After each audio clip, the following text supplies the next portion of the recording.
Guys, mengetahui tingkat resiko sebelum kalian mulai berinvestasi itu sangat penting. Kira-kira seberapa penting? Ikuti terus yuk.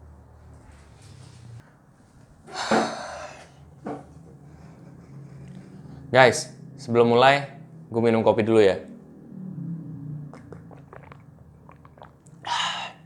Emang paling mantep.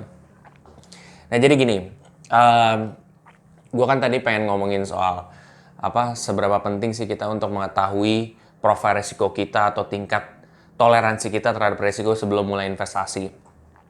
Sebenarnya kayak gini, kenapa itu penting?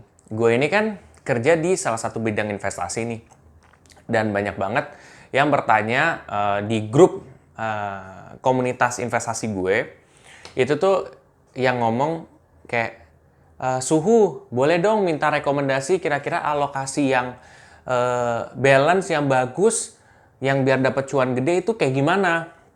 Nah, gue akan menjawab sebenarnya sih jawaban dari orang tersebut. Karena susah ya untuk merekomendasikan alokasi yang sesuai dengan diri dia, kecuali melakukan pertanyaan-pertanyaan yang deep, gitu kan.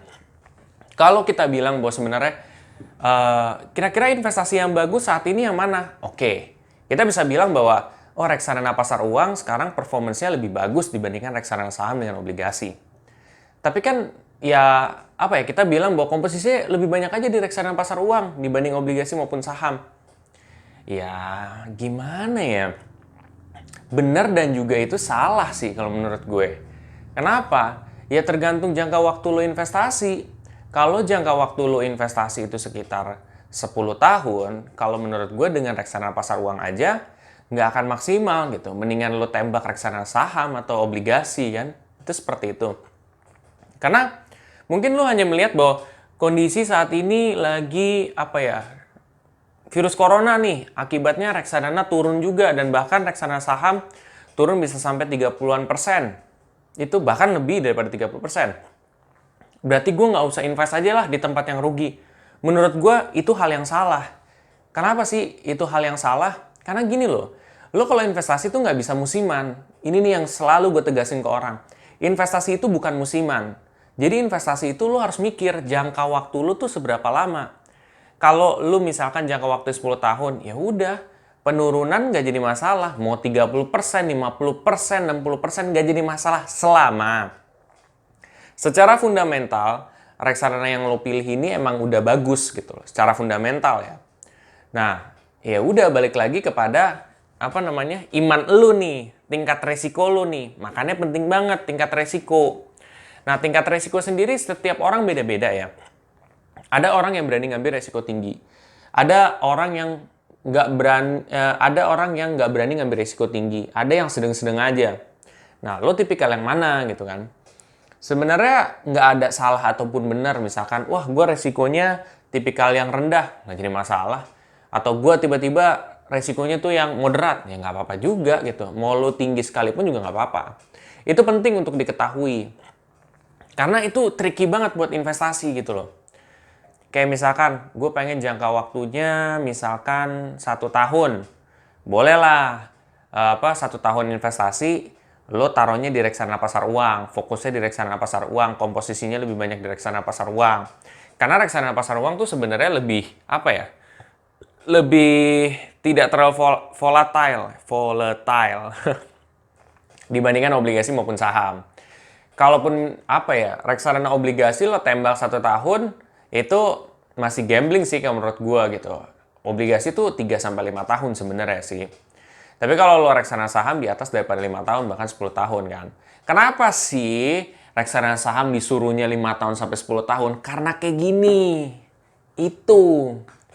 Orang mau investasi tapi nggak mau rugi atau nggak mau ngelihat portofolionya rugi sementara, ya repot juga ya gitu. Makanya tuh reksadana saham selalu dianjurkan orang untuk investasi 5 tahunan ke atas. Karena kalau 1 tahun 2 tahun bisa kejadian kayak gini gitu. Jadi bahayanya tuh lebih gede gitu loh. Dibandingkan lo tuh invest dalam jangka panjang. Memang nggak ada jaminan juga sih bahwa 5 tahun nggak bakal terjadi krisis kayak gini.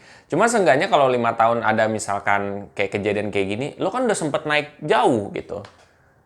Itu loh, jadi kayak kalaupun lo turun mungkin bisa sama dengan awal lo investasi ataupun ya nggak jauh-jauh lah dari sana. Kalaupun misalkan sedikit lebih turun daripada awal lo investasi 5 tahun lalu, ya udah tinggal tunggu sebentar lagi setelah pandemik ini udah selesai, kemungkinan besar pasti naik gitu. Kemungkinan besarnya pasti naik gitu sih.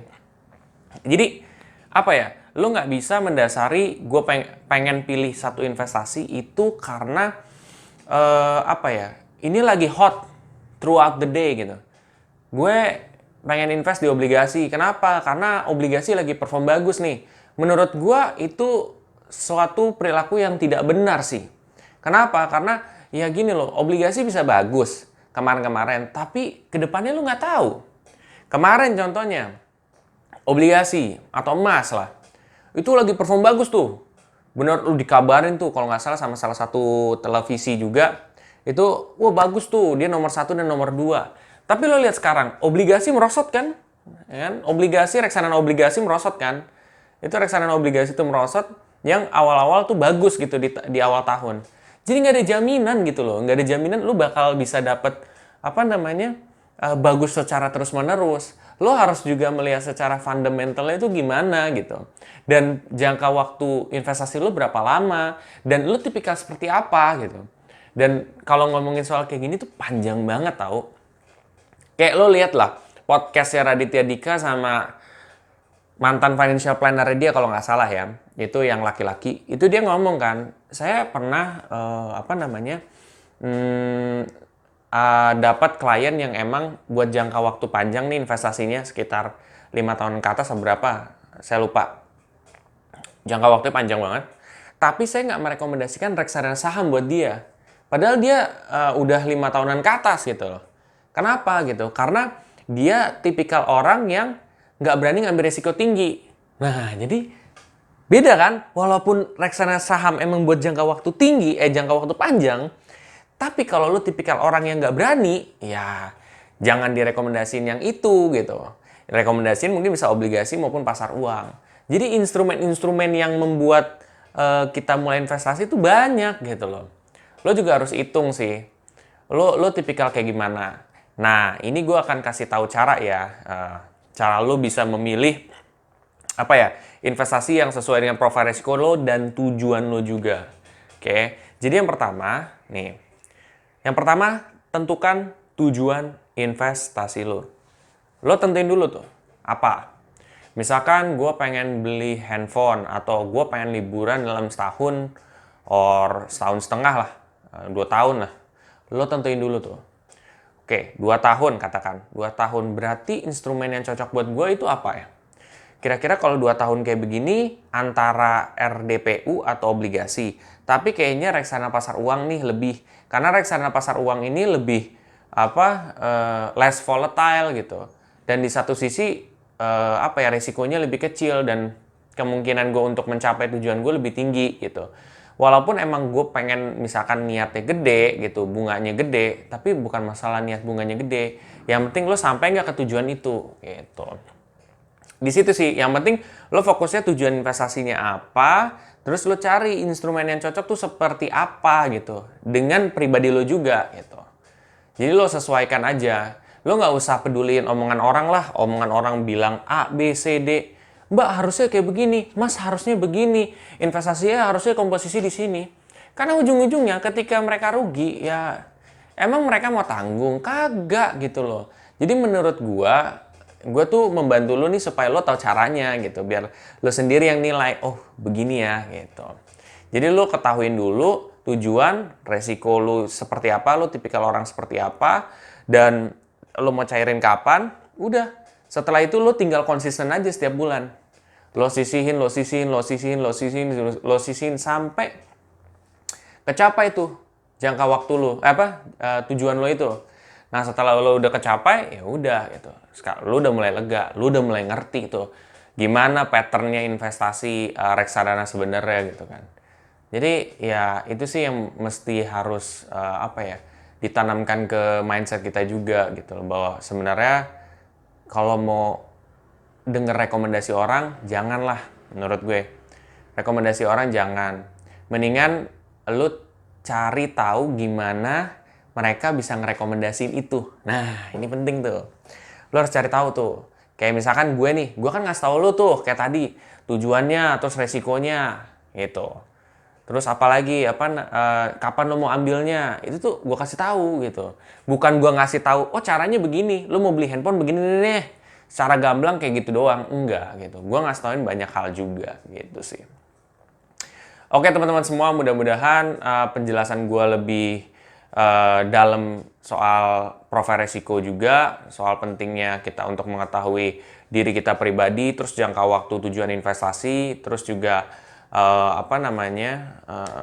jangan meminta rekomendasi ke orang gitu, karena ya orang nggak ada yang tahu secara keseluruhan tentang elu gitu.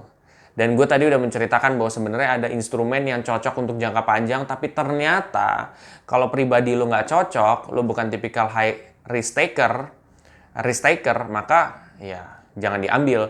Lo mendingan cari yang aman tuh. Itu aja sih.